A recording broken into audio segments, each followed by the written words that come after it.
માત્ર ક્રિયા નથી, એની સાથે પૂરેપૂરું વિજ્ઞાન જોડાયેલું છે. વિજ્ઞાનનો સિદ્ધાંત બતાવે કે કોઈ પણ વસ્તુ અગ્નિમાં સમર્પિત થાય, અગ્નિમાં પહોંચે તો એનામાં રહેલો નાનામાં નાનો સૂક્ષ્મમાં સૂક્ષ્મ ગુણ એ વાતાવરણમાં ફેલાઈ જાય, જેથી કરીને એ તત્વમાં, એ વસ્તુમાં જે તત્વ છે એ બ્રહ્માંડમાં પહોંચી જાય. આ વિજ્ઞાનનો સિદ્ધાંત છે. એટલે તમને ખબર હશે, અહીંયા તો બધા છૂટા છૂટા ઘર છે એટલે ખબર ના પડે, પણ આપણા ભારતમાં તો ખબર ને, બધા એક દિવાલમાં બે ઘર આવી જાય. એટલે આપણા ઘરમાં ઢેબરા બનાવે તો બાજુવાળાને ખબર પડે જાય, વડા બનાવે તો બાજુવાળાને ખબર, શીરો શેકો તો એકલા એકલા ખવાય, બાજુવાળાને ખબર પડી જાય ને પછી પૂછવા આવે કે આજે કેમ તમે પ્રસાદ શેકી દીધો, સત્યનારાયણની કથા રાખી છે?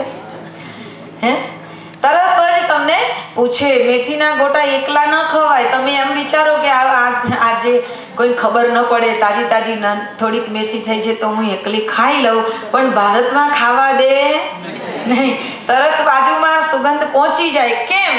એ જે વસ્તુ અગ્નિમાં સમર્પિત થઈ, ગરમ તેલમાં સમર્પિત થાય, અંદર પહોંચે એટલે એનામાં જે ગુણ છે, એના તત્વ છે, એ ચારે બાજુ ફેલાઈ જાય.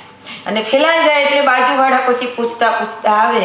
અને આવા અનિલભાઈ જેવાને તો વળી હસવાની ટેવ હોય તો પાછા અમારી ડીશ વધારાની બનાવજો એમ કંઈ પણ તો ના કહેવાય નહીં. એટલે ગુણ એવો છે કે એનામાં જે તત્વ છે એ અગ્નિનો ગુણધર્મ છે કે એ બહાર સુધી પહોંચાડી દે. હે ને, ઘરમાં મરચા તમે 5 કિલો લાવીને મૂકો, કોઈને ખબર ન પડે, પણ 5 કિલો મરચામાંથી એકાદ મુઠ્ઠી ભરીને તમે અગ્નિમાં નાખી દો તો આખી સોસાયટીને ખબર પહોંચી જાય બધા સુધી. એ ગુણ છે. એટલે આપણા ઋષિ મુનિઓએ સંધ્યા સમયે, સવારે અને સાંજની સંધ્યા સમયે આપણા ઘરમાં ગાયના ઘીથી દીવો કરવાનું વિધાન બતાવ્યું હતું. આપણો દેશ ભારત દેશ એટલે દેશી ગાયની સેવા કરવા વાળો દેશ, ગાયને માતા કહેવા વાળો દેશ, અને ગાયની જ સેવા કરતા અને ગાયની જ પૂજા કરતા, ગાયનું જ દૂધ વાપરતા અને ગાયોનું જ પાલન કરતા. આ ભેંસો તો આપણા અંગ્રેજોએ આપણને ભારતવાળાને બટકારી આપી. ભેંસો નથી આપણી પાસે. આપણો કનૈયો ગાયની સેવા કરવા વાળો હતો અને કનૈયાએ ગાયોની ખૂબ રક્ષા કરીને કનૈયાએ ગાયનું મહત્વ બતાવ્યું. આપણે તો ગાયને માતા કહેનારા, ગાયનું દૂધ પીનારા હતા, પણ એ ગાયના ઘીથી દીવો કરવાનું વિધાન આપણા ઋષિ મુનિઓએ એટલા માટે બતાવ્યું કે ગાયના ઘીનું આજે સાયન્ટિસ્ટ, આજે નાસા લેબોરેટરી પણ એનું રિસર્ચ કરી રહી છે અને એને એ વિધાન એને પણ એ સાબિત કરીને આપ્યું કે ગાયના ઘી 10 ગ્રામ ઘી અગ્નિમાં બળે તો એમાંથી હજારો ટન ઓક્સિજન તૈયાર થાય છે. હવે 1 ચમચી ઘી આપણે સવાર સાંજ દીવામાં પૂરીએ અને એ દીપકમાં ઘી બળતું જાય એટલે એના બળવાથી જે ઓક્સિજન તૈયાર થાય છે, આખી રાત ઘર બંધ હોય અને સવારમાં દીવો કરીએ એટલે પૂરા ઘરની અંદર એ વાઇબ્રેશન, એના વાયુ ફેલાઈ જાય. સાથે આપણે સ્તુતિ કરતા હોય વંદના, એના વાઇબ્રેશન એ બંને ભળે અને વાતાવરણને પવિત્ર બનાવે.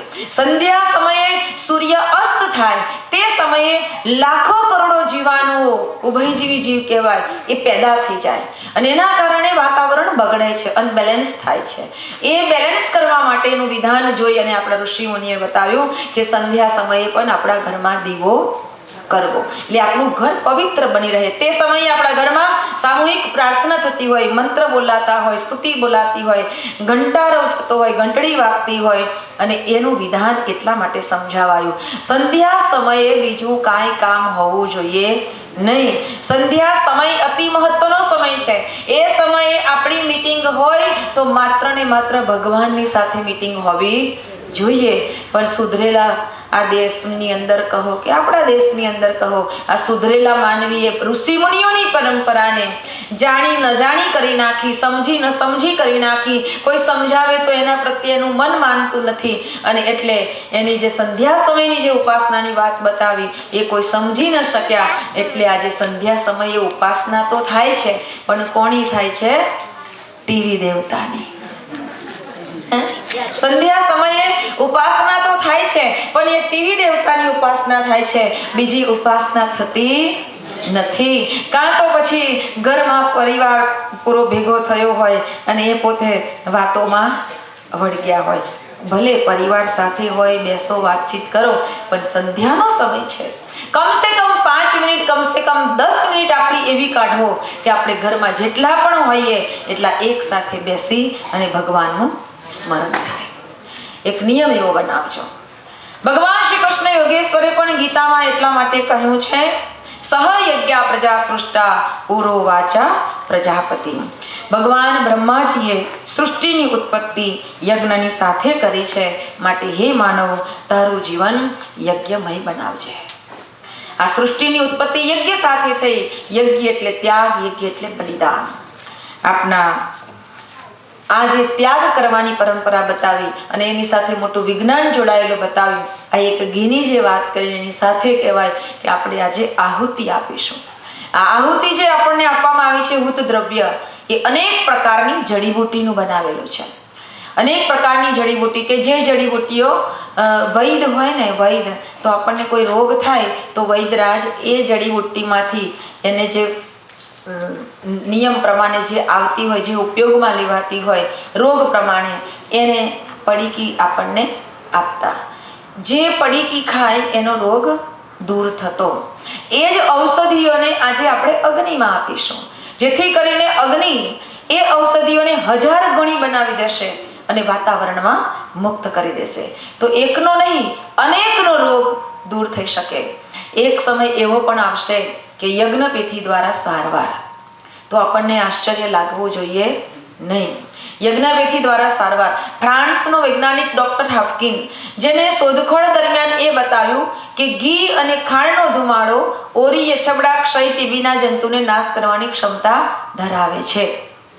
આપણા ઘરની અંદર એટલા માટે આપણને પરમ પૂજ્ય ગુરુદેવ કહે કે બેટા, નાનું સરખું એક વિધાન જો દરેક ઘરમાં અપનાવવા લાગે તો અવશ્ય અનેક પ્રકારના રોગથી આ મનુષ્ય બચી શકે. અહીંયા મોટે ભાગે જનરલી જોઈએ છે કે બધાને એલર્જી બહુ છે. કોઈને કોઈ વસ્તુની, કોઈને કોઈ ચીજની એલર્જી વધારે હોય. તો એમાંથી મુક્ત રહેવા માટે એક નાનું સરખું વિધાન બતાવવામાં આવ્યું, બલિવેશ્ય હવન. બલિવેશ્ય હોમ. આપણા ઘરમાં દરરોજ તો આવો યજ્ઞ ન કરી શકો તો કાંઈ વાંધો નહીં, પણ રોટલી બનાવો એટલે નાની સરખી પહેલી એક રોટલી બનાવી દો. એમાં ઘી ને ખાંડ ભેગા કરી, ઘી ને ગોળ ભેગા કરી, નાના નાના ચણા જેટલા 5 કોળિયા કરી દો. એક કોળિયો ઉઠાવો, આપણા ગેસ ઉપર એક નાનું તરભાનું તાંબાનું મૂકી દો. એ ગરમ થાય એટલે ગાયત્રી મંત્ર બોલી સ્વાહાની સાથે આહુતિ અર્પણ કરી દો. લેજ પેમ્પલેટ આપણને અહીંયા જો પેમ્પલેટ મળી જશે તો આપવામાં આવશે. આપણી ગાડીમાં આપણને પેમ્પલેટ આપવામાં આવશે. એમાં મંત્ર છે અને મંત્રની પાછળ સ્વાહા, સ્વાહાની સાથે આપણો હાથમાં જે લીધું છે ગ્રાસ એ છોડી દો, સ્વાહા અર્પણ કરી દો. ઇદમ નરેભ્ય ઇદમ નમઃ, ઇદમ દેવેભ્ય ઇદમ નમઃ. આવી રીતે 5 કોળિયા ગાયત્રી મંત્ર બોલતા બોલતા ભગવાનને અર્પણ કરો. અગ્નિદેવ પ્રજ્વલિત થઈ જાય આપણા કુંડમાં એટલે જાતે બળી જશે. આપણે તો અહીંયા સુવિધા સારી છે કે ગેસની ઉપર ફેન છે, ચાલુ કરી દો એટલે એ ઉર્જા બધે ફેલાઈ જશે, હે ને? અને આપણા ઘરમાં પણ ફેલાશે. આ બધા સ્ટીકર લેતા જજો, આપણા રસોડામાં જ લગાવી દેજો આમ. એટલે મંત્ર બોલાય, સ્વાહા ઇદમ બ્રહ્મણે ઇદમ નમઃ, ઇદમ દેવેભ્ય ઇદમ નમઃ, ઇદમ ઋષિભ્ય ઇદમ નમઃ, ઇદમ નરેભ્ય ઇદમ નમઃ, ઇદમ ભૂતેભ્ય ઇદમ નમઃ. આ 5 મંત્રની આહુતિ આપણા ઘરમાં નિયમિત આપો. પરમ પૂજ્ય ગુરુદેવ કહેતા કે આ 5 મંત્રની આહુતિ આપવાથી 5 મહાયજ્ઞ કર્યાનું પુણ્ય આપણને મળશે. 5 મહાયજ્ઞ કર્યાનું પુણ્ય મળશે. એક પહેલામાં પહેલી આહુતિ આપી છે ઇદમ બ્રહ્મણે ઇદમ નમઃ. આ જગતના બ્રહ્મ દેવતાઓ જે છે એ બ્રહ્મ દેવતાઓ સંસારનું કલ્યાણ કરે છે, ત્યારે એ બ્રહ્મ દેવતાઓના કલ્યાણ માટે પહેલી આહુતિ. બીજી આહુતિ અપાઈ છે દેવેભ્ય, જે દેવતાઓ આપણને આપી રહ્યા છે. પવનદેવ, અગ્નિદેવ, જલદેવ, આ બધા દેવતાઓ આપણને આપે છે. તો એ દેવોના ઋણમાંથી મુક્ત થવા માટે, એ દેવતાઓના ઋણમાંથી મુક્ત થવા માટે આપણે બીજી આહુતિ અપાઈ છે. આ બાજુ પહેલા કુંડ પર આપી દો ભાઈ.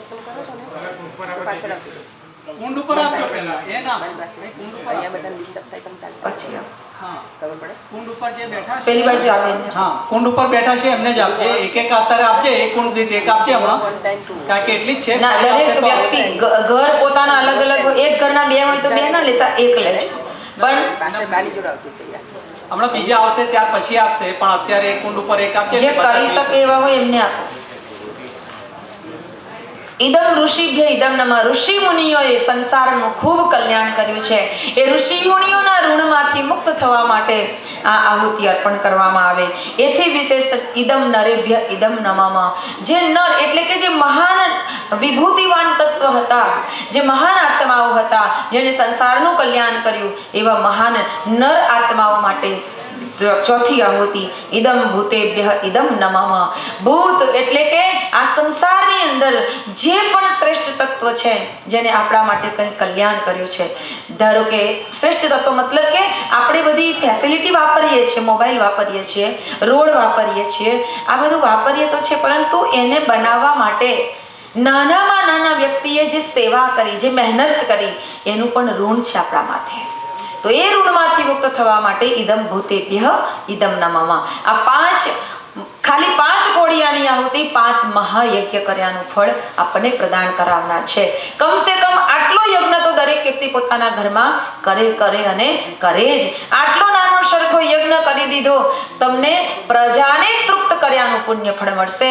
કારણ કે અથર્વવેદ એમ કહે કે જે યજ્ઞ કરે છે એ સંસારનો પિતા છે. કહેવાય કે યજ્ઞ જ્યાં સંપન્ન થાય ત્યાં કોઈ પણ વાતની ખોટ રહેતી નથી. નિકામે નિકામેન પર્જન વર્ષતુ ફલિન્યન ઔષધે પચ્યંતામ યોગક્ષેમો ન કલ્પતામ સમાનિવ આકૃતિ સમાના હૃદયાનિવ સમાન વસ્તુઓ મને યથા વસુ સહાસતી. નિકામે પર્જન વર્ષતુ. જ્યારે જોઈએ ત્યારે જેટલી માત્રામાં જોઈએ એટલી માત્રામાં વરસાદને વરસવા તત્પર કરી શકે, મજબૂર કરી શકે તાકાત યજ્ઞમાં છે. ઋષિ મુનિઓ, ભારતીય સંસ્કૃતિના ઋષિ મુનિઓ સતત પોતે પોતાના આશ્રમ બનાવીને રહેતા, નિત્ય યજ્ઞ કરતા, અને તેથી કરીને ભારત વર્ષને ક્યારેય કોઈ જાતની ખોટ રહી નહોતી. ઘી દૂધની નદીઓ વહેતી હતી અને આજે એ બધું પડીકામાં બંધાઈ ગયું. કેમ? કારણ યજ્ઞ પણ લુપ્ત થઈ ગયો અને સાથે સાથે માણસના જીવનના વ્યવહારની અંદર પણ યજ્ઞીય ભાવના એટલે કે ત્યાગની ભાવના એ પણ લુપ્ત થઈ ગઈ. ત્યાગની ભાવના પણ લુપ્ત થઈ ગઈ, જેથી કરીને આજે પરિસ્થિતિ આવી બની. ફરીથી એ પરંપરાને પુનર્જીવિત કરવા માટે એક એવી મહાન ઋષિ સમર્થ સત્તા, યુગ ઋષિ યુગ દ્રષ્ટા, વેદ મૂર્તિ તપોનિષ્ઠ પંડિત શ્રી રામ શર્મા આચાર્યજી, અખિલ વિશ્વ ગાયત્રી પરિવારના પ્રણેતા પ્રવર્તક, એક મહાન પરમ સત્તા આવી અને જેને એક અલગ એવો જગાડ્યો, યજ્ઞીય પરંપરાને પુનર્જીવિત કરી દીધી. યજ્ઞ કોઈ સામાન્ય વ્યક્તિ કેમ ન હોય એ પણ કરે અને આહુતિ પ્રદાન કરી પોતે ઋણમાંથી મુક્ત બને. ઋણમાંથી મુક્ત થવા માટે નિત્ય યજ્ઞ કરો. યજ્ઞની સાથે ત્યાગની ભાવનાને હૃદયંગમ કરો. ત્યાગની ભાવના હૃદયમાં વિકસિત ન થાય તો યજ્ઞ કર્યો સફળ નથી. ત્યાગની ભાવનાઓને ભીતરમાં જગાડવા માટે યજ્ઞ છે. ગુરુદેવ કહેતા કે કેવળ કર્મકાંડ નથી કરવાનું, કેવળ ક્રિયાકાંડ નથી કરવાનું, પ્રત્યેક ક્રિયાની સાથે ભારોભાર પ્રેરણા ભરેલી છે અને એ પ્રેરણાઓને આપણે આત્મસાત કરવાની છે. જો એ પ્રેરણા આત્મરંગમાં ઉતરી જાય, અંતરંગમાં ઉતરી જાય તો માનવ મહામાનવ બની જાય. આવી જ પ્રેરણા જે દિવસે સામાન્ય વ્યક્તિના ભીતરમાં ઉતરી ગઈ ત્યારે એક સામાન્ય વ્યક્તિ મહામાનવ બની શક્યો.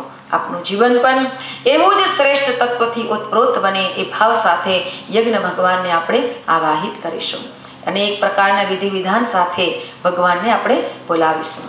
યજ્ઞમાં જે કાંઈ આહુતિ પ્રદાન કરીએ એની સાથે ખૂબ શ્રદ્ધા અને ખૂબ ભાવના આપણી બનેલી રહે. યજ્ઞના વિધિ વિધાન સાથે કહેવામાં આવ્યું કે જે કહેવાય ને કે નિકામે પર્જન્ય વર્ષતું. પર્જન્ય તત્વ ખેતરને ફળદ્રુપ બનાવવા માટે ખાતર નાખવામાં આવે. આપણે ત્યાં બધા નાના નાના છોડને સરસ રીતે તમે બહુ કાળજી રાખીને ઉછેરો છો, શાકભાજી, ફૂલ, છોડ, કેટલું ખાતરની મોટી મોટી બેગ લાવો છો અને બધાને ખાતર આપો છો. ખબર છે કે ખાતર આપીશું તો એ છોડ સારો ખીલશે, સારો બનશે. આપણને ખબર છે. જમીનને જેમ ખાતરની જરૂર છે એવી જ રીતે આ બ્રહ્માંડને પણ, આ અંતરિક્ષને પણ ખાતરની જરૂર છે, પર્જન્ય પોષક તત્વોની જરૂર છે. તો ખાતર ખેતરમાં તો આપી શકીએ, જમીનમાં આપી શકીએ, અંતરિક્ષમાં ખાતર કેવી રીતે પહોંચાડી શકીશું? તો આ બ્રહ્માંડની અંદર, અંતરિક્ષની અંદર ફલદ્રુપ તત્વ, પર્જન્ય તત્વની વૃદ્ધિ કરવા માટે કોઈ વિધાન શોધ્યું હોય આજ્ઞવલ્ક્ય ઋષિએ, તો એ વિધાન છે યજ્ઞ વિધાન, યજ્ઞ. અને એ યજ્ઞમાં અપાનારી આહુતિથી સમસ્ત બ્રહ્માંડ, સમસ્ત અંતરિક્ષ પર્જન્ય તત્વથી ઓતપ્રોત બને. તો આવો આપના હાથે આજે સમસ્ત બ્રહ્માંડના જીવોના કલ્યાણ થઈ શકે એવા કર્મ સંપન્ન થવા જઈ રહ્યા છે. સર્વપ્રથમ આવો પવિત્ર કર્મ સંપન્ન કરવા માટે જે ગુરુ સત્તા, જે મહાન સત્તાએ અમારા જેવા નાના નાના કહી શકાય કે નિષ્ઠુર કહી શકાય, પ્રાણહીન કહી શકાય એવા પૂતળાની અંદર પ્રાણપુરી અને ચાલતા કરી દીધા હોય એવા સમર્થ સદગુરુને, ગુરુદેવને વંદના કરીએ કે હે ગુરુદેવ, અમે તો નિમિત્ત માત્ર બનીને બેઠા છીએ, આપ પધારો અને આવા પવિત્ર યજ્ઞ કાર્યને પ્રભાવશાળી બનાવી સમસ્ત જીવોનું કલ્યાણ કરો. જેમના દ્વારા, જેમના હાથે આવા યજ્ઞ સંપન્ન થાય તેમના જીવનને પણ શ્રેષ્ઠતા બક્ષો, તેમનું જીવન પણ દિવ્ય બનાવો. એ ભાવ સાથે ગુરુદેવનું આવાહન કરીએ. એની સાથે આવા કાર્ય સંપન્ન કરવા માટે લક્ષ્મીની જરૂર પડે. જેમણે પણ આવા કાર્યમાં પોતાનું કોઈને કોઈ યોગદાન પ્રદાન કર્યું છે એમને પ્રાર્થના કરીએ, હે મહાલક્ષ્મી, આપ એવોને પણ તૃપ્ત કરો અને સાથે જેમના દ્વારા કાર્ય સંપન્ન થવાનું છે એમના ઉપર પણ આપણી પ્રસન્નતા વરસાવો. સાથે સાથે મેધા શક્તિ મા સરસ્વતીને યાદ કરીને પ્રાર્થના કરવામાં આવે કે આપણી દિવ્ય શક્તિ દ્વારા આ કાર્ય સંપન્ન થઈ રહ્યું છે. માં, આપ પણ અમારા ઉપર કૃપા વરસાવો. એથી વિશેષ ભગવાન વ્યાસ નારાયણ કે જેને સંસારને જ્ઞાન પ્રદાન કર્યું એવા વ્યાસ મુનિનું સ્મરણ કરીએ અને એવા જ્ઞાન દેવતાને યાદ કરી પ્રાર્થના કરીએ. આમ સૌના ભીતરમાં એ દિવ્ય જ્ઞાન જ્યોતિને પ્રખર જ્યોતિ બનાવી અને નિરંતર પ્રજ્વલિત રાખજો, જેથી કરીને સંસારમાં જ્ઞાનનો વિસ્તાર વધતો રહે. એ ભાવ સાથે આવો સર્વપ્રથમ ગુરુ ઈશ વંદના કરીશું. બે હાથ જોડી દઈએ, ભાવના કરીશું અમારા ઉપર સદગુરુની, ગાયત્રીની, માં સરસ્વતીની, માં લક્ષ્મીની, ભગવાન વ્યાસ નારાયણની કૃપા વરસી રહી છે. ગુરુ ઈશ વંદના. ઓમ બ્રહ્માનંદમ પરમ સુખદમ કેવલમ જ્ઞાન મૂર્તિ દ્વંદ્વાતીતમ ગગન સદૃશમ તત્વમસ્યાદિલક્ષમ એકમ નિત્યમ વિમલમચલમ સર્વદી સાક્ષીભૂતમ ભાવાતીતમ ત્રિગુણરહિતમ સદગુરુ તમ નમામિ. અખંડાનંદ બોધાય શિષ્ય સંતાપહારિણે સચ્ચિદાનંદ રૂપાય તસ્મૈ શ્રી ગુરવે નમઃ. લક્ષ્મીર્મેધાધરા પુષ્ટિ ગૌરી તુષ્ટિ પ્રભાધૃતિ એતાભિઃ પાહિ તનુભિઃ અષ્ટાભિર્મા સરસ્વતી. સરસ્વત્यै નમો નિત્યં ભદ્રકાલ્यै નમો નમઃ. વેદ વેદાંત વેદાંગ વિદ્યાસ્થાનેભ્ય એવ ચ માતસ્ત્વદીય પદ પંકજ ભક્તિયુક્તા એત્વાં ભજન્તિ નિખિલાન પરાન વિહાય. તે નિર્જરત્વમિહ યાન્તિ કલેવરેણ ભુવહીન વાયુ ગગનામ્બુમિનિર્મિતેન. વ્યાસાય વિષ્ણુરૂપાય વ્યાસરૂપાય વિષ્ણવે નમો વૈ બ્રહ્મનિધયે વાસિષ્ઠાય નમો નમઃ. નમોસ્તુ તે વ્યાસ વિશાલ બુદ્ધે ફુલ્લારવિંદાયત પત્ર નેત્ર. येन त्वया भारत तैलपूर्णः प्रज्वालितो ज्ञानमयः प्रदीपः. प्रज्वालितो ज्ञानमयः प्रदीपः. बोले गायत्री माता की, सदगुरुदेव की, महालक्ष्मी मात की, सरस्वती मात की, व्यासनारायण भगवान की. દેવ શક્તિઓનું પ્રથમ આવાહન કર્યું. સૂક્ષ્મ રૂપમાં તેઓ બિરાજિત થયા. આવો ત્યારબાદ યજ્ઞના વિધિ વિધાન ક્રમને આગળ ધપાવતા સર્વપ્રથમ જેમના દ્વારા શુભ કર્મ થવાનું છે, પરમ પૂજ્ય ગુરુદેવે કહ્યું કે સૌથી પહેલું સન્માન તેમનું થવું જોઈએ. આપ સૌ આવા તાપમાં પોતાનું પછી કોઈ પણ કામ, એ કામને પણ આજે યાદ ન કર્યું અને પવિત્ર કાર્યમાં તમે ઉપસ્થિત બન્યા. બધું જ છોડી તમે અહીંયા સુધી પહોંચ્યા. મંગલકારી કાર્ય આપ કરવા જઈ રહ્યા છો. જે મંગલ કામ કરે એનું સદૈવ મંગલ થાય થાય અને થાય. એનું અમંગલ કોઈ ન કરી શકે. મંગલ ભવન અમંગલ હારી, દ્રવ ઉષદ સરથ અજીર બિહારી. મંગલ ભવન અમંગલ હારી, દ્રવ ઉષદ સરથ અજીર બિહારી. શ્રી રામ જય રામ જય જય રામ, શ્રી રામ જય રામ જય જય રામ. આપ સૌ મંગલ કરવા જઈ રહ્યા છો. આપનું કોઈ ચાહે તો પણ અમંગલ ન કરી શકે. મંગલકારી કાર્ય આપના હાથે સંપન્ન થાય, ભગવાન પ્રસન્ન થાય. યજ્ઞ એ એટલું મંગલકારી કાર્ય છે.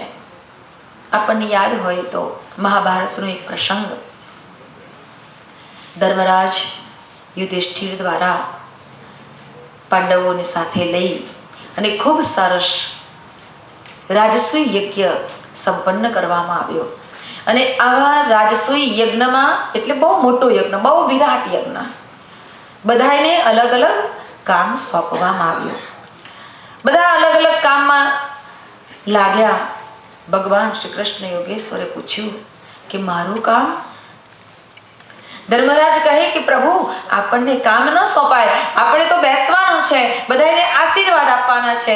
શાંતિ રાખીને તમે તમારા સ્થાને બિરાજમાન થાવ, આપનું સિંહાસન તૈયાર છે. ભગવાન શ્રી કૃષ્ણ યોગેશ્વર કહે કે આવું યજ્ઞ જેવું પવિત્ર કાર્ય થતું હોય, બ્રહ્માંડમાં સૌથી શ્રેષ્ઠ કોઈ કર્મ હોય તો તે યજ્ઞ છે.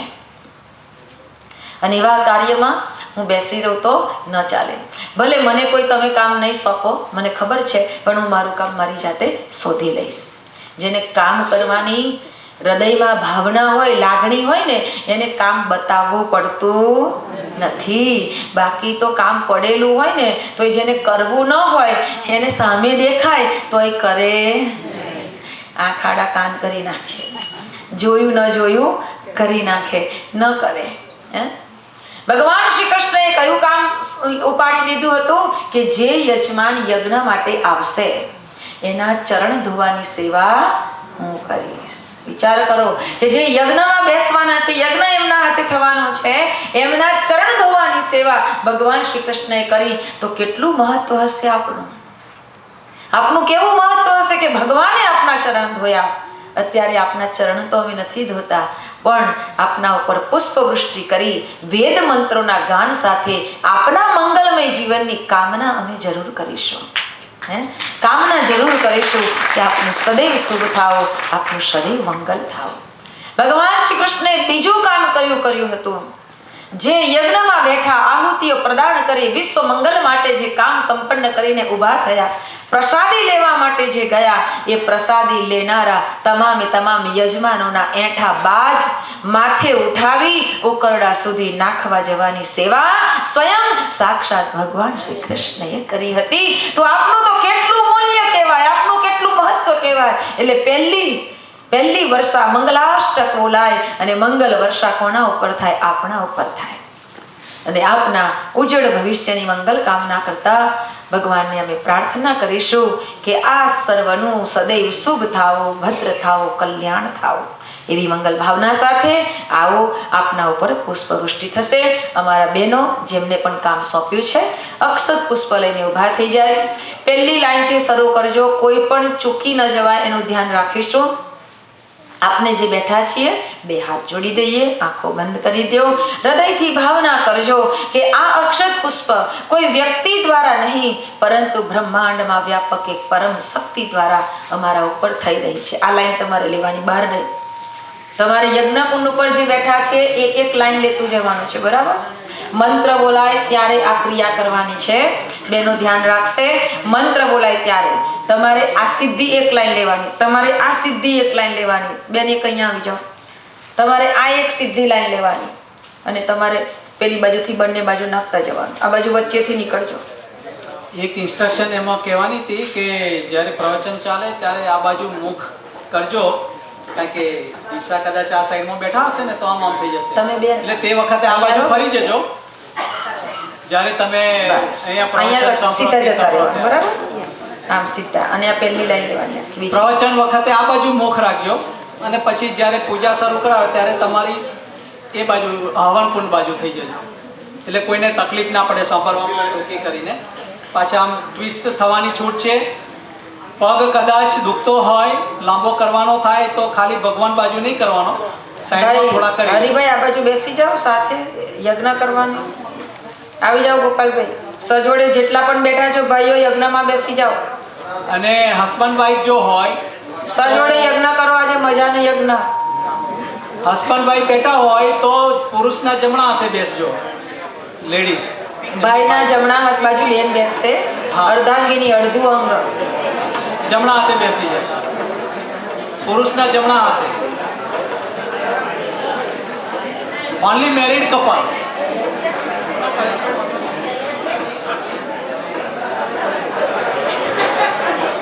ઓનલી મેરીડ કપલ જ પુરુષના જમણા હાથે. અનમેરિડ હોય એને નહીં હો. અને જ્યારે પ્રવચન ચાલે ત્યારે આ બાજુ ફેસ ટર્ન થવાની છૂટ, આગા પાછા થવાની. બોલે યજ્ઞનારાયણ ભગવાન કી જય. સરસ. ચાલો હવે શાંત ચિત્ત, આંખો બંધ, શાંત ચિત્ત. ખૂબ દિલથી ભગવાનને પ્રાર્થના કરજો કે આજે અમારા ઉપર ભગવાનની ખૂબ અનન્ય કૃપા વરસી રહી છે. ઓમ ભદ્રં કર્ણેભિઃ શૃણુયામ દેવા, ભદ્રં પશ્યેમાક્ષભિર્જત્રાઃ, સ્થિરૈરङ्गैस्तुष्टुवाग्वं सस्तनुभिः व्यशेमहि देवहितं यदायुः. જરા ઝડપથી હાથ લાંબો કરીને આમ પાછળ નીકળતા જાઓ. બોલે ગાયત્રી માતા કી, યજ્ઞનારાયણ ભગવાન કી, શ્રી વેદનારાયણ ભગવાન કી. ખૂબ સરસ. આવો આપના મંગલાચરણ થયા, આપના ઉપર ખૂબ ખૂબ પ્રભુની કૃપા વર્ષી. ઓમ ભદ્રમ કર્ણેભિઃ શૃણુયામ દેવા. સાથે બેસો ને. કોઈને બેસવું હોય તો હવન કુંડ પર એક સાઈડ તો ઘણી બધી સાઈડ ખાલી છે, જેને બેસવું હોય તો બેસી જજો.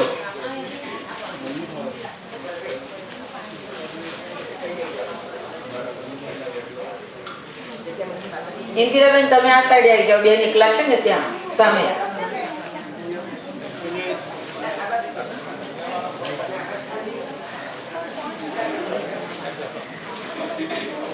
જમણા હાથ બાજુ બેન આવો. ત્યારબાદની જે વિધિ છે ખૂબ ધ્યાનથી સાંભળજો. એના પછીનો જે ક્રમ છે પવિત્રીકરણનો ક્રમ છે. પવિત્રીકરણ પાત્રતાને વિકસિત કરવા માટે છે. પવિત્રીકરણનો મતલબ એવો નથી કે આપણા ઘરે પણ જ્યારે કોઈ વિધિ રાખતા હોઈએ, કોઈ પૂજા રાખતા હોઈએ ત્યારે હંમેશા બ્રાહ્મણ દેવતા આપણને કહે છે કે પાણી છાંટી દો એટલે પાણી છાંટી દઈએ, પાણી પી જાઓ એટલે પાણી પી જઈએ, પણ શું કામ પીધું એ ખબર નથી. પરમ પૂજ્ય ગુરુદેવ કહે કે પવિત્રીકરણની વિધિ પહેલી બતાવી કે પાત્રતા પહેલી વિકસિત કરવી પડશે. પાત્રતા વિકસિત નહીં થાય ત્યાં સુધી કાંઈ પણ થવાનું નથી. આપણું પાત્ર બરાબર હોવું જોઈએ. પાત્રતા વિકસિત કરવી પડશે. પાત્રતા વિકસિત ન થાય તો ગમે તેટલી કૃપા વરસતી હશે આપણને તેનો લાભ મળવાનો નથી. પરમ પૂજ્ય ગુરુદેવ બતાવતા કે બેટા એક વખતે બેનો બેસી જાઓ થોડીક વાર. એક વખતે ભગવાન બુદ્ધ ફરતા ફરતા એક નગરમાં પહોંચ્યા અને એ નગરમાં સાંજ પડે સત્સંગ થતો. નગરના લોકો આવતા, સત્સંગમાં બેસતા અને કોઈને કોઈ સમસ્યા હોય તો એ ભગવાનને પૂછતા, કહેતા. ભગવાન બધાને ખબર ને એવો બોધ આપતા તો બધા ખુશાલ થઈ જતા. બધા ખુશ થઈ જતા અને ખુશ થઈને ઘરે પહોંચતા. બધા એમ કહેતા કે વાહ આપણને ભગવાન મળ્યા, વાહ આપણને ભગવાન મળ્યા, આપણને ભગવાન મળ્યા. એક કંદોઈ, પેલું હલવાઈ હોય ને, બધું મીઠાઈ બનાવે, એ મીઠાઈ બનાવવા વાળાને ખબર પડી કે એક કોઈ સંત આવ્યા છે અને બધાને ભગવાન આપે છે, ભગવાન મળ્યા કહે છે. તો લાવને મારો ધંધો સારો ચાલે, હું પણ ભગવાન પાસે જાઉં અને હું પણ ભગવાનને લઈ આવું, હું પણ સંત પાસે જાઉં અને ભગવાન લઈ આવું.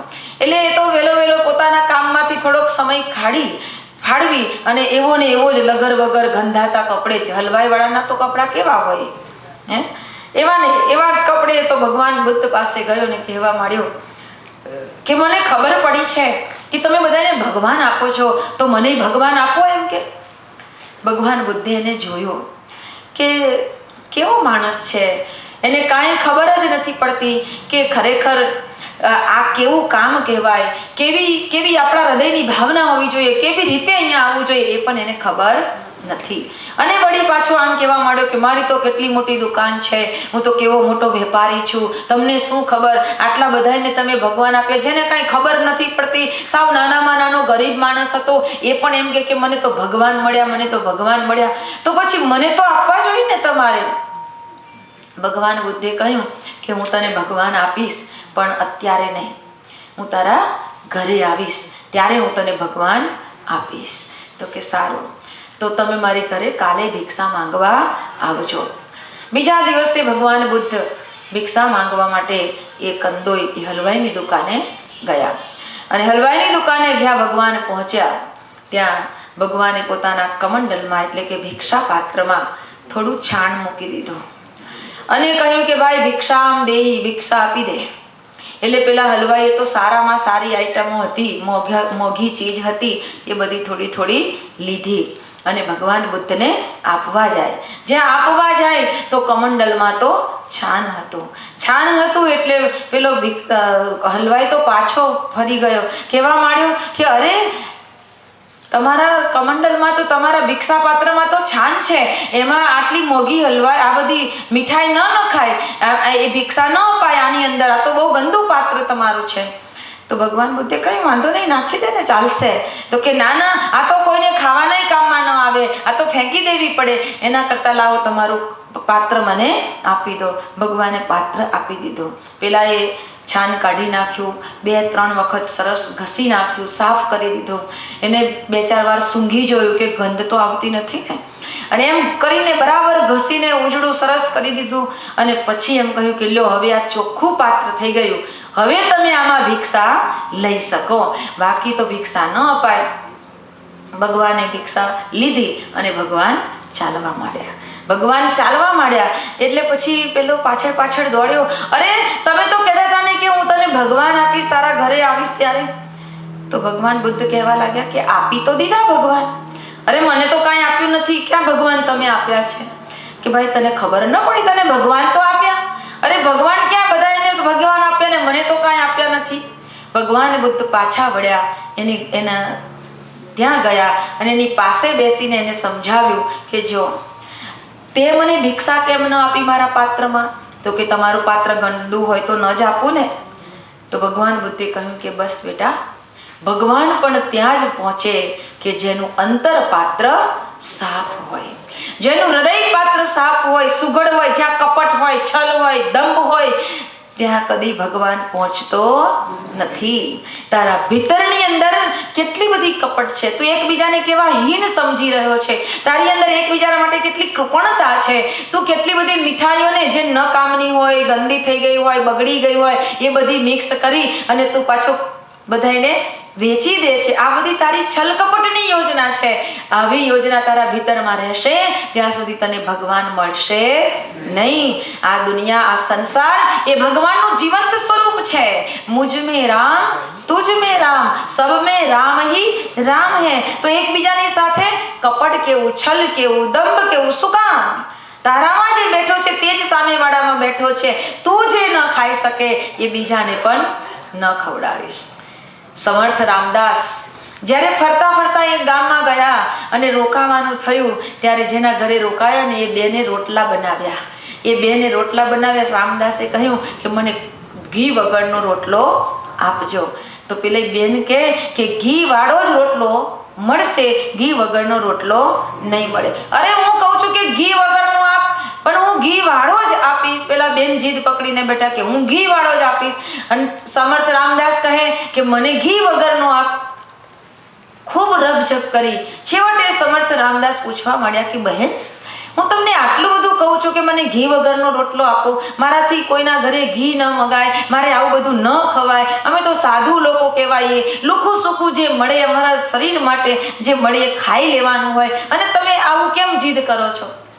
ત્યારે એ બાઈએ સરસ જવાબ આપ્યો કે બાપજી, મને ખબર છે કે આ દુનિયામાં એવો નિયમ છે કે તમે જેવું આપો ને એવું જ તમને પાછું મળવાનું છે.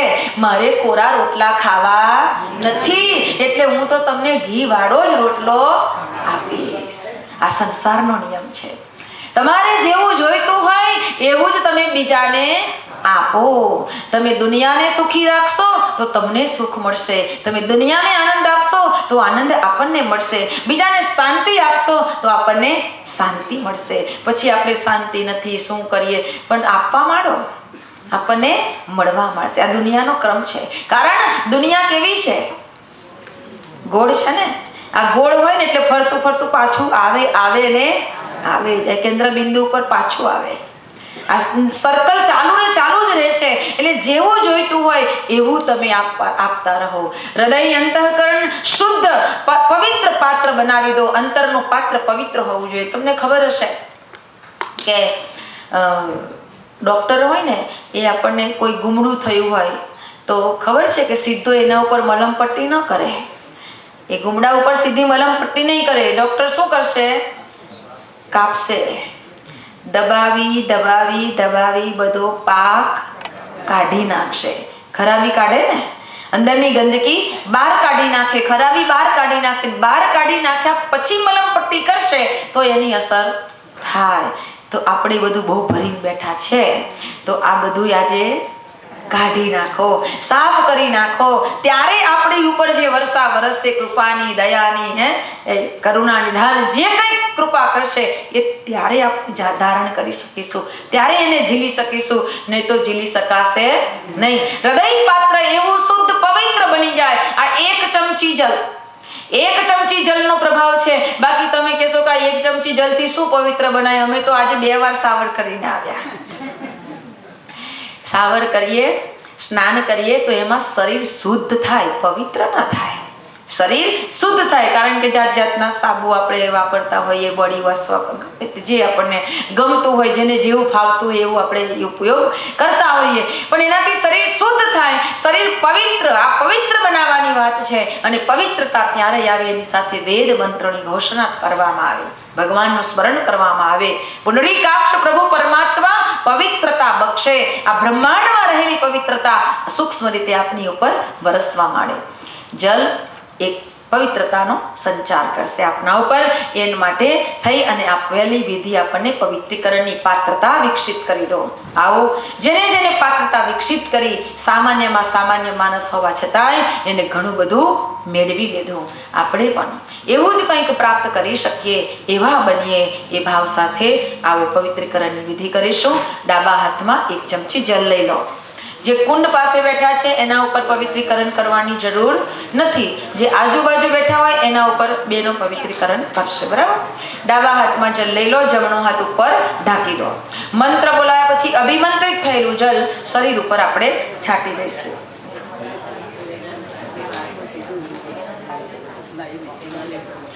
આવો પવિત્રીકરણમ ઓમ પવિત્રઃ પવિત્રો વા સર્વાવસ્થાં ગતોપી વા યઃ સ્મરેત પુંડરીકાક્ષં સબાહ્યાભ્યંતરઃ શુચિઃ ઓમ પુનાતુ પુંડરીકાક્ષઃ પુનાતુ પુંડરીકાક્ષઃ પુનાતુ.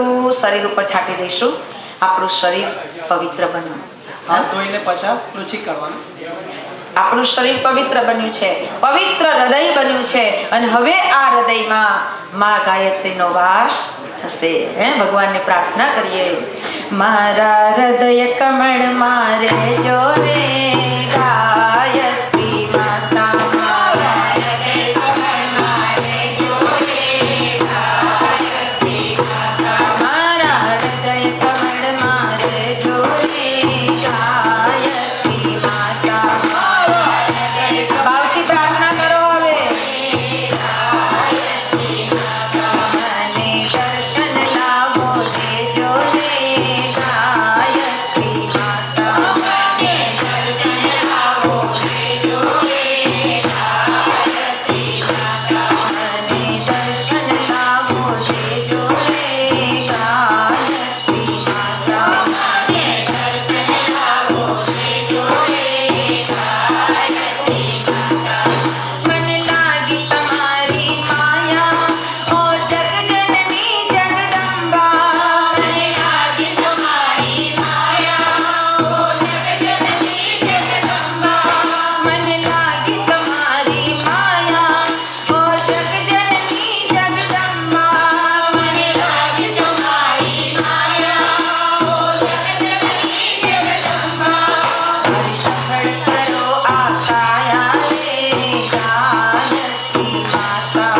હરી સફળ કરો આ કાયા રે ગાયત્રી માતા. મારા હૃદય કમળ મારે જોરે ગાયત્રી માતા. મારા હૃદય કમળ મારે જોરે ગાયત્રી માતા. તમે ધીમા ડગલા ભરજો, મન મંદિર પાવન કરજો. તમે ધીમા ડગલા ભરજો, મન મંદિર પાવન કરજો.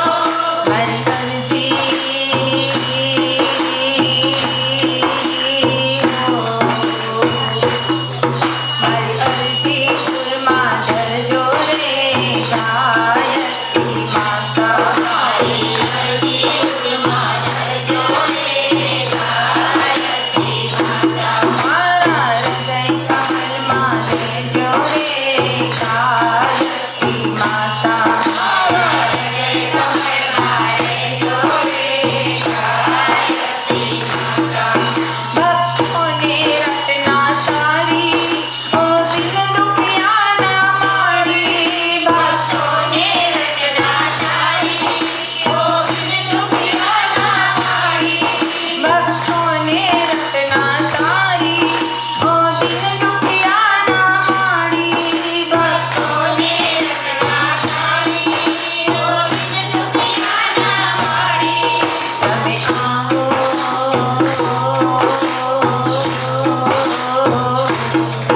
તમે આવો હંસ બિરાજી રે ગાયત્રી માતા. તમે આવો હંસ બિરાજી રે ગાયત્રી માતા. મારા હૃદય કમળમાં રહેજો રે ગાયત્રી માતા. મારા હૃદય કમળમાં રહેજો રે ગાયત્રી માતા. મને દર્શન લાવો દેજો રે ગાયત્રી માતા. મને દર્શન લાવો દેજો રે ગાયત્રી માતા. સાવિત્રી માતા. ગાયત્રી માતા. ગાયત્રી માતા.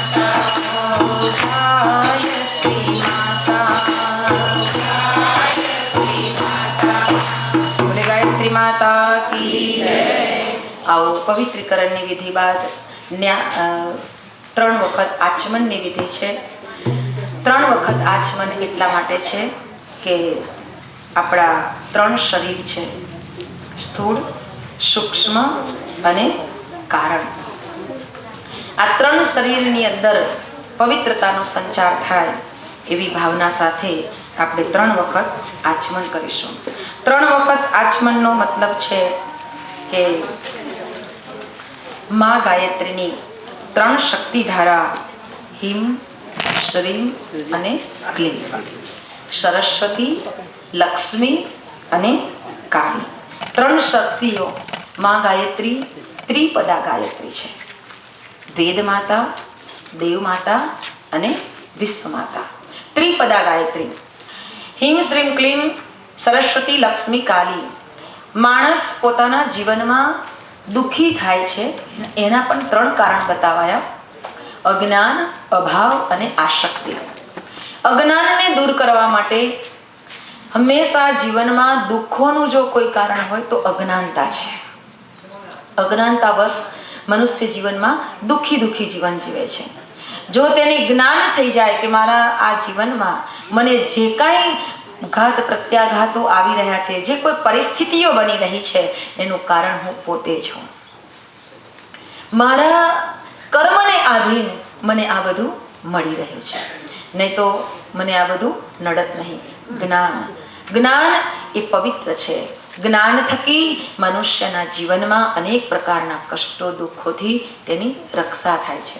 અને એટલે કહેવાય કે આ જ્ઞાનને આપના જીવનમાં નિરંતર સ્થિર કરી શકે એ માટે માં સરસ્વતીને પ્રાર્થના. પહેલું આચમન, માં મારી અજ્ઞાનતાને દૂર કરજે. બીજું આચમન, માં લક્ષ્મીને પ્રાર્થના કરવામાં આવે છે. હે માં લક્ષ્મી, અમારા જીવનમાં જે પણ અભાવ છે, નમસ્તે તું મહામાયે શ્રી પીઠ સુર પૂજિતે શંખ ચક્ર ગદા હસ્તિર મહાલક્ષ્મી નમોસ્તુતે.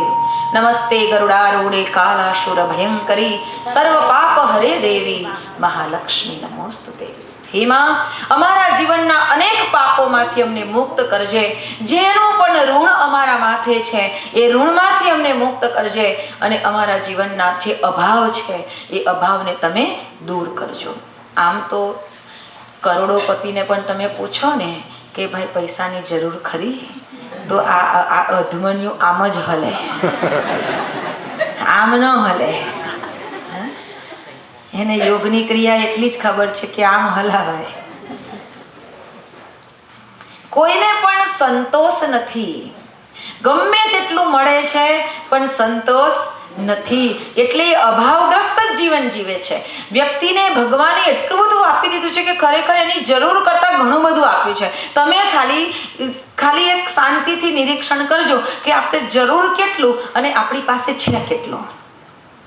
છે કે નહીં? જરૂર કરતાં વધારે છે ને, બધાની પાસે છે, છતાંય સંતોષ નથી. હજી આવવા દે. કોઈ ના પાડે જ નહીં. તમને જોબ ઉપર એમ કે તમારો સેલરી વધારી દઈએ છે, $25 કરી દઈએ, તો તમે કેટલા ખુશ થઈ જાઓ ને. ખુશ થઈ જાઓ ને કે આ તો આનાથી રૂડું બીજું શું હોઈ શકે. પણ આપણે એવું કહીએ કે ના, મને તો આટલું ઇનફ છે, મને હવે વધારે નથી જોઈતું, એવું કોઈ કે ખરું? કોઈ બોલે નહીં. વધારે મળતું હોય તો આવવા દઈએ, પણ ભગવાન પછી ક્યારેક દુઃખ આપે તો આપણે શું કહીએ? આવવા દેવું કહીએ? તો આપણે એમ કહીએ કે હવે તો જરાક કંઈક જો, હવે બસ કર, કંઈક વિચાર.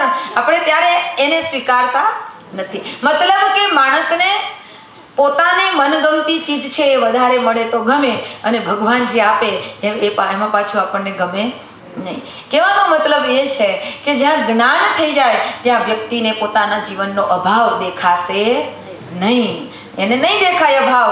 એને એમ જ થશે કે મારે છે એના જોઈએ એના કરતાં ઘણું બધું વધારે છે. બાકી આ માણસનું મન એવું છે કે ગમે તેટલું આપો તોય ભરાવાનું નથી. એક વખતે નારદજી પરિભ્રમણ કરતા નીકળ્યા અને રસ્તામાં એક ભિખારી મળ્યો. નારદજીને દયા આવી કે બિચારાને ભીખ માગીને ખાવું પડે. એટલે નારદજીએ કહ્યું કે અલ્યા, તું કેટલું ભીખ માગી મને ભીખ માગવું એટલે મારે ખવાય રે, બચત થોડી થાય. તો નારદજી વિચાર કરે કે ભિખારીઓ બચત કરે છે. પછી છતાંય દયા આવી એટલે એમ કહ્યું કે સારું ચાલ, હવે તને આ બધું ન કરવું પડે, ભીખ ન માંગવી પડે, તો હું તને એક સરળ રસ્તો બતાવું. તો કે સરળ નહીં, તમે તો કૃપા કરો તો બધું ઘણું મળી શકે, મારે કાંઈ ભીખ માગવાની જરૂર ના પડે.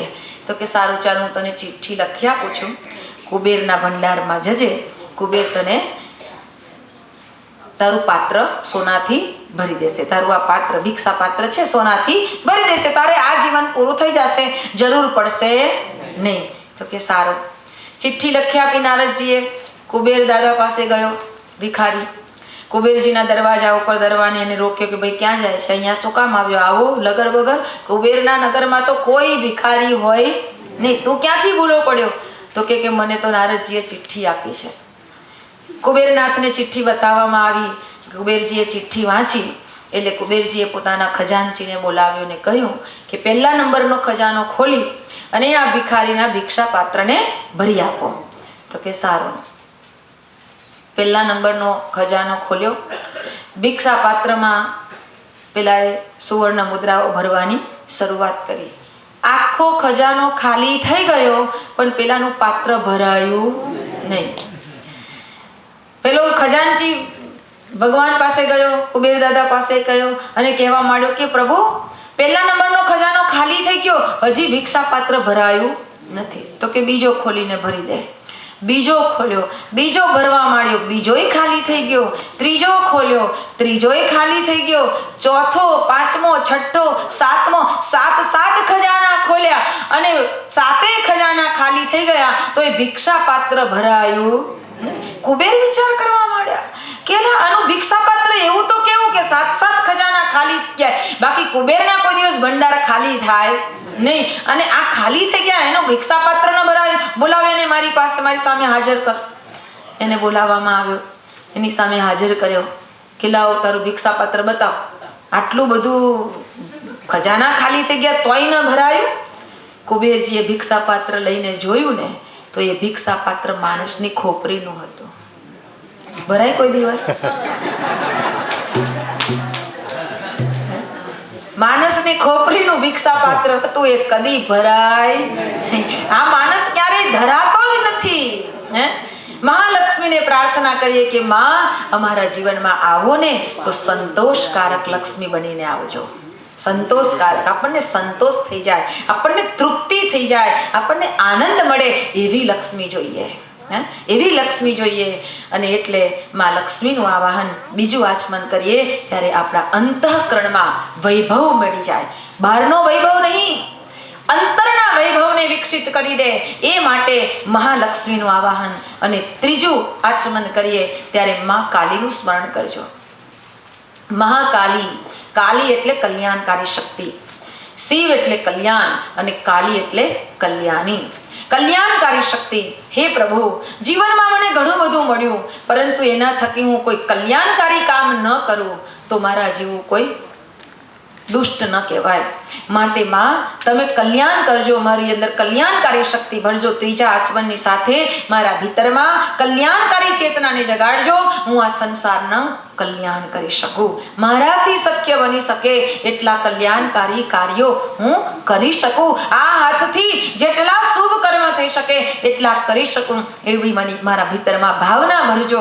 એ માટે 3 વખત આચમનની ક્રિયા બતાવાય છે. આ 3નું મહત્વ ઘણું બધું છે. આપણા શિખર, મંદિર ઉપર શિખર બનાવીએ તો એમાં પણ કેટલા કલશ મુકાય? 3 કલશ મુકાય ને. જીવનમાં 3નું મહત્વ ઘણું બધું છે. આપણા 3 શરીર છે. દેખાય એ સ્થૂળ શરીર, અંદર રહ્યું એક સૂક્ષ્મ શરીર અને એનાથી પણ ભીતર એ કારણ શરીર. આ 3 શરીરને પવિત્ર બનાવવા માટે 3 વખત આચમન કરીશું. આપણા લોક પણ 3 છે: ભૂ, ભુવઃ અને સ્વઃ.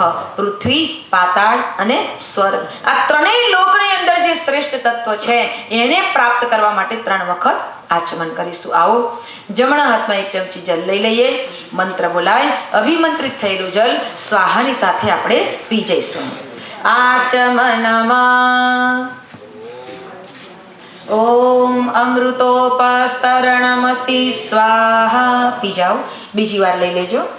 ઓમ અમૃતાપિધાનમસી સ્વાહા. પી જાઓ. ત્રીજી વાર લઈ લેજો. ઓમ સત્યમ યસઃ શ્રીમયી શ્રી શ્રયતામ સ્વાહા. પી જાઓ. હા, હવે હાથ સાફ કરી નાખજો. પાણી લઈ લેજો, રૂમાલ નેપકિનથી સાફ કરી લેજો. એટલું ઢોલક વાળું.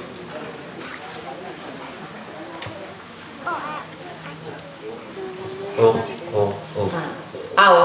ત્યારબાદ શિખા વંદનનો ક્રમ છે. શિખા એટલે ચોટલી. આ ચોટલી આપણને એટલી જ ખબર છે કે કોણ રાખે? બ્રાહ્મણ રાખે. બ્રાહ્મણ રાખે, પણ હવે બ્રાહ્મણે નથી રાખતા. શિખા બ્રાહ્મણ રાખે, પણ ભારતીય સંસ્કૃતિની પરંપરા એવી હતી પહેલા સમયથી કે શિખા પ્રત્યેક હિન્દુ રાખતા.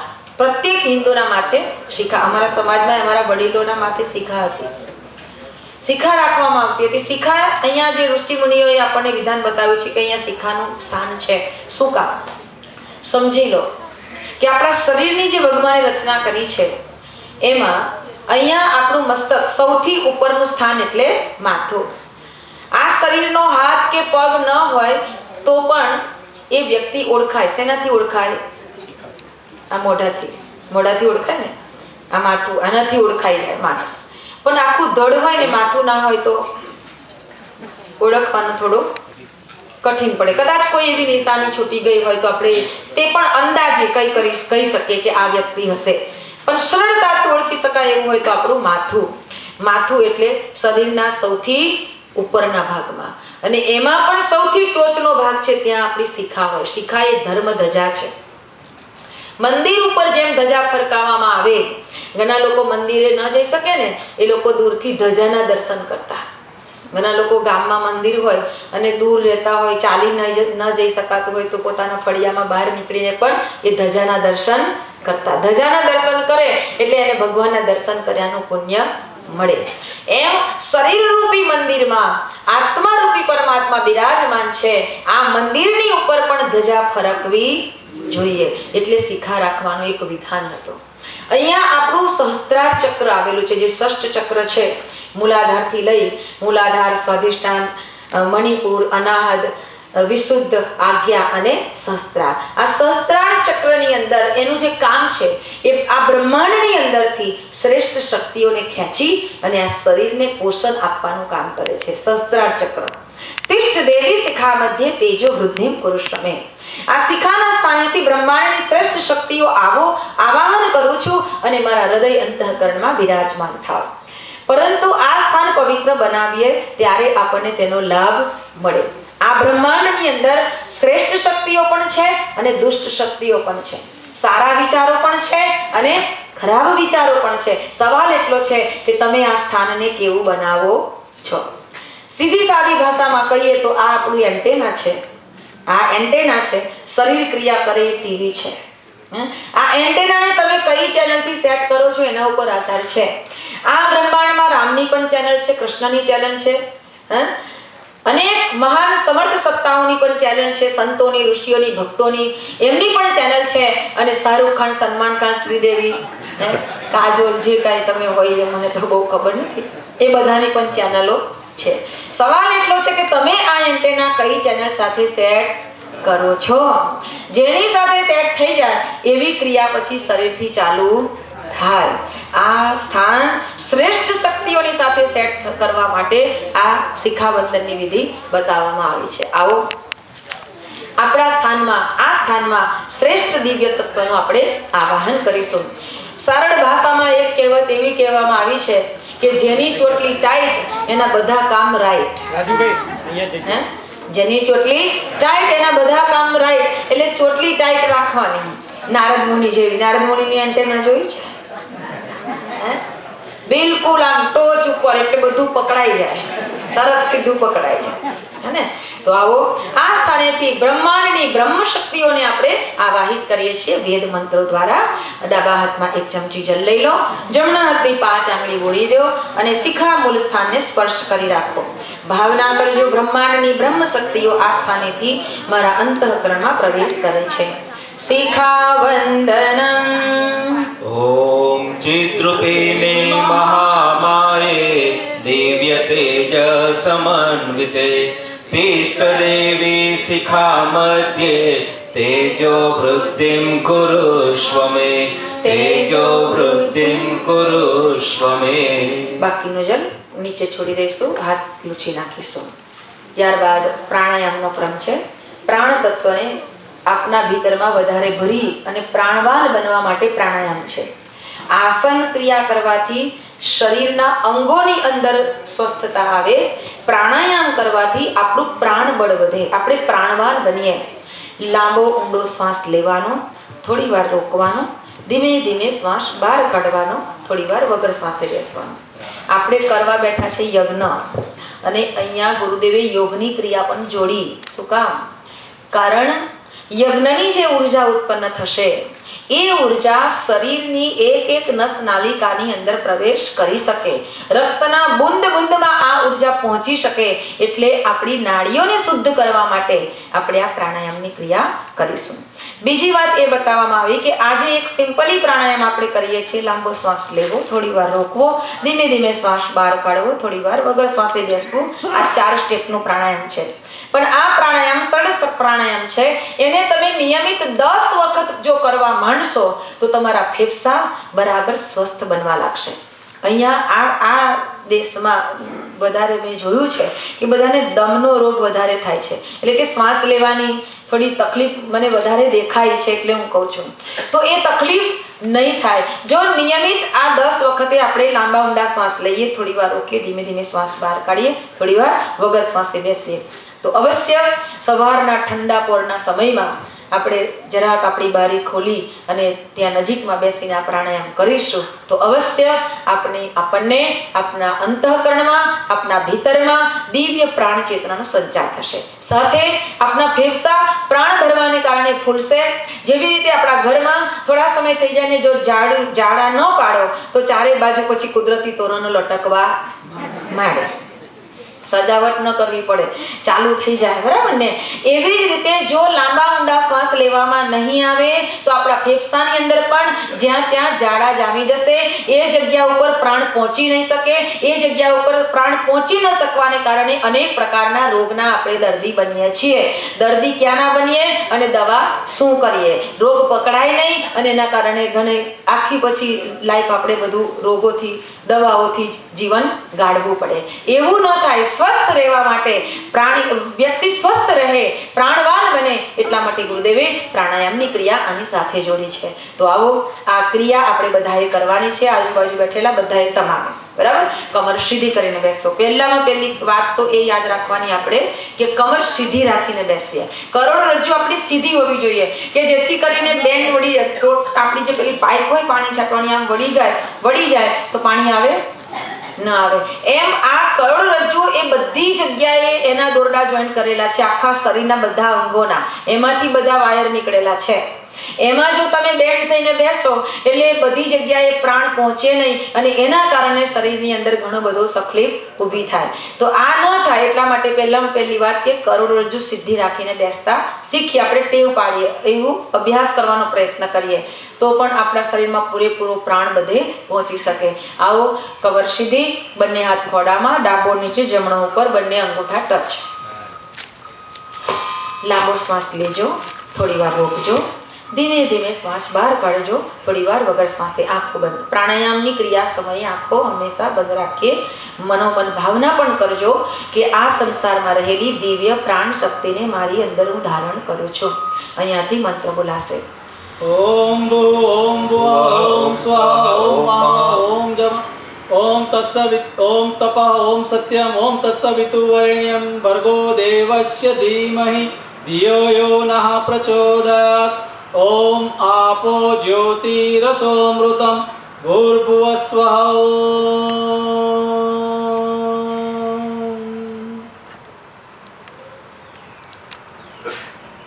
સૂર્યનારાયણ ભગવાન કી જય. આવો આ ક્રિયાને આપણે જીવનમાં અપનાવીશું. ત્યારબાદ ન્યાસનો ક્રમ છે.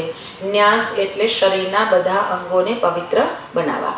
ભગવાને આપણા ઉપર કૃપા કરી, આપણને પૂર્ણ શરીર આપ્યું, હાથ આપ્યા, પગ આપ્યા, આંખો આપી, કાન આપ્યા, નાક આપ્યું, મોઢું આપ્યું, દાંત આપ્યા, જીભ આપી, બધું પૂર્ણ અંગ આપ્યા આપણને.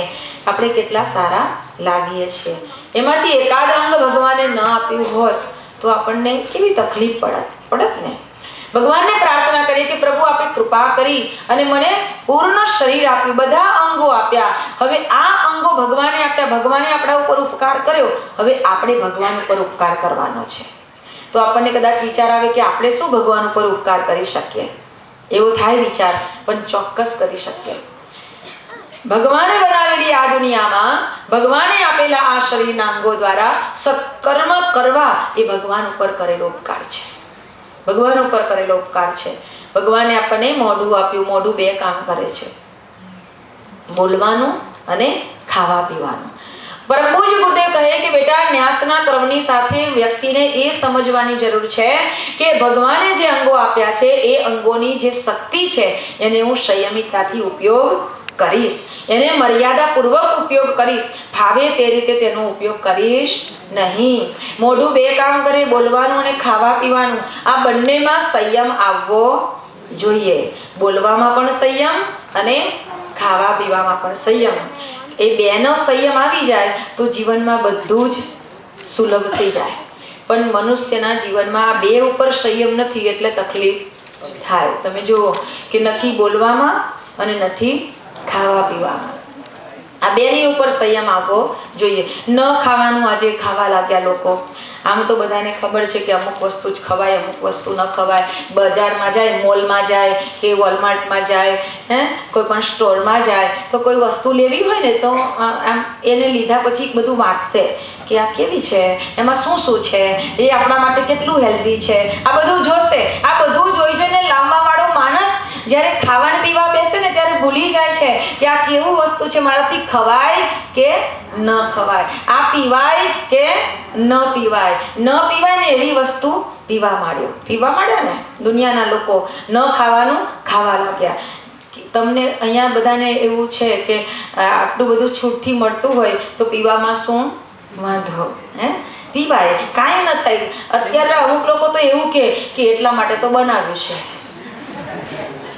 અમુક લોકો એમ કે એટલા માટે તો બનાવ્યું છે તો પીવાનું જ હોય ને, આમ તો કાંઈ થાય નહીં. પાછા એમ કે પણ હું એમ કહું છું કે એકાદ બે બોટલો લાવી અને અહીંયા તો ગાય ભેંસ નથી પણ આપણા ભારતમાં આવો ને ત્યારે જરાક ચેક કરજો કે એકાદ બે બોટલ લેતા આવજો. અને પેલું ભેંસને તો આપણી દેશી ભાષામાં શું કહીએ, બોલો ને, આપણને તો ખબર છે, ડોબું કહીએ. તો એ ડોબાને પેલા તગારામાં 2-4 બોટલ કાઢીને નાખી આપજો કે એ પીવે છે, જોજો. મોઢું ફેરવી દેશે. એ ડોબું છે ને એને ખબર છે કે આ ના પીવા.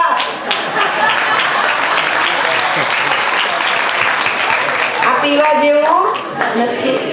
હવે ડોબા જેવા ડોબાને ખબર પડી ગઈ પણ આ માણસને ખબર પડતી નથી. પાછો કે હું બુદ્ધિશાળી. જે ન ખાવાનું ખાવ છો ને એ બધાને કહું છું, તમાકુ તો એટલે તમને, માં એટલે મારીને, કુ એટલે કૂચો કરી નાખે, એનું નામ છે તમાકુ. એ તમે અખતરો કરજો. એ ડોબાને મૂકજો, જરા ગધેડાને મૂકજો, એને મૂકજો. એને મૂકશો ને તો એ ખાય નહીં. ટ્રાય કરી જોજો એકાદ વખત. નહીં ખાય. એ ગધેડાને ખબર છે કે આ ખાવા જેવી ચીજ એને કોણ ખાય છે? જે પોતાને બહુ બુદ્ધિશાળી માને ને એવો માણસ ખાઈ રહ્યો છે.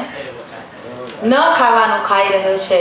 આપણને ભગવાન શ્રી કૃષ્ણે ગાય માતા આપી, ગાય માતા, અને એને તમે આ બધું બતાવશો, એ નહીં ખાય. અનેક પશુઓને કેટલી બેરહેમીથી મારી અને જે માંસ ચારે બાજુ આજે વેચાઈ રહ્યું છે, જે લોકો ખાઈ રહ્યા છે, પણ આપણે આપણી સંસ્કૃતિના રક્ષકો બનીએ, ભક્ષક ના બનીએ. એવા પ્રાણીઓને આપણા શરીરમાં કદી ન દફનાવીએ કે જેથી કરીને આપણો આ મનુષ્ય દેહ કેટલો પવિત્ર. ભગવાન આપણી સંસ્કૃતિ તો એમ કહે કે આ મંદિર, અને એ મંદિરમાં આત્મા રૂપી પરમાત્મા બિરાજમાન છે. આટલી ઊંચી અવસ્થાને સમજાવનારો આપણી જે સંસ્કૃતિ છે, તો પછી કમસે કમ આપણા દેહને અભડાવીએ તો નહીં. આપણા દેહને આપણે એવો તો ન કરી નાખીએ કે જેથી કરીને આપણને છેલ્લા સમયે જ્યારે સમજાય ત્યારે પશ્ચાતાપ કરવો પડે. યાદ રાખજો કે આજથી એક સંકલ્પ કરજો. અહીંયા બેઠા છો એ તો કદાચ આમાં કોઈ નહીં હોય, ભાગીદાર બનતા નહીં હોય, એટલે સંકલ્પ એવો કરજો કે હું તો ભૂલમાંય ક્યારેય નહીં લઉં, પણ જે મારા આજુબાજુ લેતા હશે ને એને પ્રયત્ન જરૂર કરીશ, એમાંથી એને મુક્ત કરાવીશ, મુક્તિ અપાવીશ, મુક્ત કરીશ, એવો એક પ્રયત્ન કરજો. આજે શુભ પવિત્ર વાતાવરણમાં બેઠા છો, સૂક્ષ્મ ઉપસ્થિતિ દેવ શક્તિઓની છે, એવા વાતાવરણમાં બેઠા છો, તો આટલો સંકલ્પ કરશો ને તો ભગવાન જરૂર સાકાર કરશે. આંખો આપી છે, સારું જુઓ, ક્યારેય પણ ભૂલમાં પણ ખરાબ અશ્લીલતા વાળા તત્વને જોવાનો પ્રયત્ન ના કરો. કારણ પરમ પૂજ્ય ડોંગરેજી મહારાજ એમ કહેતા કે આંખો એ પાપનું પ્રવેશ દ્વાર છે. આંખો એ પાપનું પ્રવેશ દ્વાર છે. આંખો થકી જ કોઈ પણ પાપ પહેલું થાય છે અને પછી ક્રિયા થાય છે. માટે ક્યારેય પણ આંખોથી એવા કોઈ બીભત્સ દર્શન ન કરો, દ્રશ્ય ન જુઓ કે જેથી કરીને મન આપણી અંદરની વાસના ભડકી ઉઠે. હંમેશા આંખોથી એટલે કહેવાયું કે દર્શન કરજો ભગવાનના. આંખોથી પહેલા ભગવાનના દર્શન કરજો. એટલે આપણા ઋષિમુનિએ ઉઠતાની સાથે આપણને હાથમાં ભગવાનને લાવીને કહી દીધું કે હાથમાં દર્શન કરજો ભગવાનના. કરાગ્રે વસતે લક્ષ્મી, કર મૂલે સરસ્વતી, કર મધ્યે ગોવિંદો, પ્રભાતે કર દર્શન. આમ ભગવાનના દર્શન આંખથી કરજો. હંમેશા આંખ નિહાળે તો પ્રભુને નિહાળે. કાનથી હંમેશા સારું સાંભળજો, હંમેશા સારું સાંભળજો. ન સાંભળવાનું કદી પણ સાંભળશો નહીં. ભગવાનની કૃપા થઈ હોય, આપણને સરસ મજાનું ઘર બનાવીએ, સરસ મજાનું ઘર બનાવીએ તો ઘરની ઉપર લખીએ ગુરુ કૃપા, રામ કૃપા, માતૃ છાયા, પિતૃ છાયા, કેવું સરસ સરસ નામ આપીએ. જેને જેની જેવી શ્રદ્ધા હોય એવી રીતે નામ આપીએ આપણે ઘર ઉપર. એ ઘરમાં એના જો ગીત વાગવા જોઈએ ને, જેની કૃપાથી ઘર બન્યું હોય એની કૃપાના ગીત વાગવા જોઈએ ને, તો એ ઘરમાં પાછા ગીત કોના વાગે? શાહરૂખ ખાન અને સલમાન ખાન. તો બહાર લખી દો ને શાહરૂખ ખાન ની કૃપા. એવું નથી લખતા. ભગવાનની કૃપાથી આપણને બધું જે મળે તો એની કૃપાના ગીત આપણા ઘરમાં ગુંજતા કરજો. કાનથી સારું સાંભળવાનો પ્રયત્ન કરજો. ન સાંભળવાનું અશ્લીલ ગીતો, અશ્લીલ શબ્દો એ પણ કદી ન સાંભળો. કોઈની નિંદા ન સાંભળો. કારણ કે નિંદા સાંભળનારને એટલું પાપ લાગે છે જેટલું પાપ કરનારને જે પાપ લાગે એટલું જ પાપ નિંદા સાંભળનારને લાગે છે. એટલા માટે ધ્યાન રાખીએ. જ્યારે નગરમાં મોટા શેઠને ત્યાં વિચાર આવ્યો શેઠને કે લાવ આજે સરસ શ્રાદ્ધ પક્ષ છે, તો આજે મારા બાપાની પુણ્યતિથિ છે, તો કેટલાક બ્રાહ્મણોને જમાડું. બ્રાહ્મણોને જમાડવા માટે શેઠજીએ બ્રાહ્મણોને આમંત્રણ આપ્યું. 51 બ્રાહ્મણો જમવા આવ્યા. બ્રાહ્મણોને જમાડવા માટેની જે ખીર બનાવવાની હતી એ ખીર મોટા રસોડે બનતી હતી. જ્યાં બ્રાહ્મણોને ભોજન કરાવવાનું હતું એ સ્થાન દૂર હતું. પૂજા વિધિ કરી એટલે ખીરને જે જગ્યાએ ખીર બની હતી ત્યાંથી લાવતા લાવતા રસ્તામાં ઢાંકણું ખુલી ગયું અને તે સમયે આકાશમાંથી એક સમડી સાપને લઈ અને ઉડતી ઉડતી નીકળી. સાપ પોતે સમડીના પંજામાં એવો ચિપકાઈ ગયેલો હતો એટલે એના મોઢું ખુલી ગયું અને મોઢામાંથી ઝેર નીકળી ગયું. એ ઝેર પેલા ખીરમાં પડ્યું. હવે ખીર લાવવામાં આવી, બ્રાહ્મણોને જમાડ્યા અને બ્રાહ્મણોએ ખૂબ સરસ રીતે જમી આશીર્વાદ આપ્યા અને પછી બ્રાહ્મણો ઘરે ગયા અને બધાય બ્રાહ્મણો વારાફરતી ટપોટપ મરવા માંડ્યા. આ બધા જ બ્રાહ્મણો મરી ગયા એટલે શેઠજી વિચાર કરવા લાગ્યા કે આવું કેવી રીતે બની શકે. ગામમાં બધા લોકો વિચાર કરવા લાગ્યા કે આવું કેવી રીતે બની શકે. આ પ્રશ્ન યમલોકમાં ચાલ્યો. ચિત્રગુપ્ત યમરાજાને પૂછવા માંડ્યા કે કહો પ્રભુ, હવે આ બ્રાહ્મણો તો મરી ગયા, આ પાપ કોના માથે નાખવાનું છે? યમરાજાને પૂછ્યું કે આ પાપ કોના માથે નાખું? પેલા શેઠના માથે નાખું? એને તો કાંઈ ખબર જ નથી. કે પછી રસોઈ બનાવી એના માથે નાખું? કે સાપના માથે નાખું? સમડીના માથે નાખું? કોના માટે નાખું? કોના માથા ઉપર આ પાપ જશે? તમે મને કહો.